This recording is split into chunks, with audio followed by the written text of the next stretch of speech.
किंवा पुरुष प्रधानता जगभर सगळीकडे आपल्याला दिसते, पण त्याच वेळी महिलांच्या अधिकारांचं रक्षण करणं हेही गरजेचं आहे.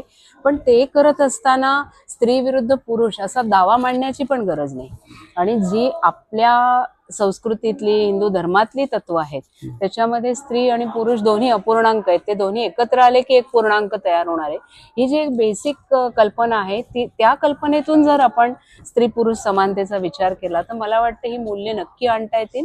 आणि असा प्रकारचा स्त्रीवाद असेल तो मानवतावादाकडे जाईल आणि कुटुंबाच्या समाजाच्या हितासाठी तो असेल असा माझा विश्वास आहे त्याच्याबद्दल. वा, म्हणजे या साधं बोलतायत त्यातनंही जाणवतंय की त्या भारतीय स्त्रीवादाचा विचार करताना फक्त स्त्री असा विचारच मुळात तो नाहीये.